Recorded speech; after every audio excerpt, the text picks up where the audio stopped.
Deraciné is haunting, and not just because it has you playing as an invisible ghost-like figure wandering the halls of a boarding school. It's thanks to a smart focus on character and place that come together to produce an eerie, surprisingly moving fairy tale that mostly overcomes its pedestrian use of VR.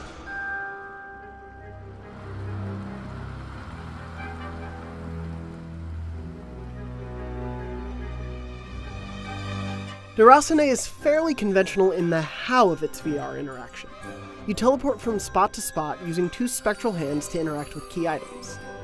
It makes little use out of an intriguing central mechanic too, where you steal the time from one thing in the world and use it to breathe life into another.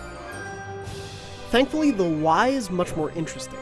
As a fairy stuck between time, you can interact with the inhabitants of a large orphanage/school, both as they are, frozen in time, as well as their past echoes.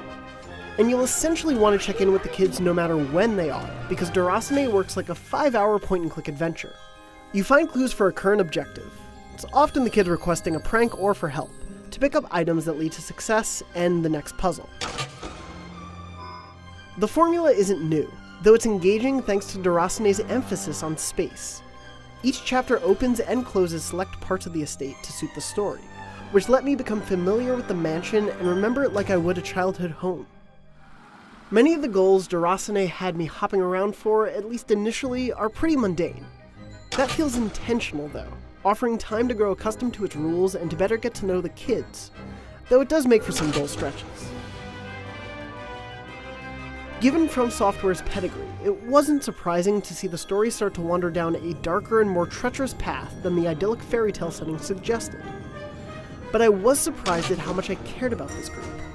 Though time was often frozen, I wanted to intercede to make things better. How Deраciné addresses that innate desire to improve the present and fix the past is often beautiful and lyrical in the ways it ties the story together. I'm not sure I fully understand every bit of Deraciné's lore, but what I did learn often captivated me. It made me wish for a bit more time in that world. For more on all things PSVR, check out our weekly PlayStation show Beyond. And for everything else PlayStation, you're already in the right place, IGN.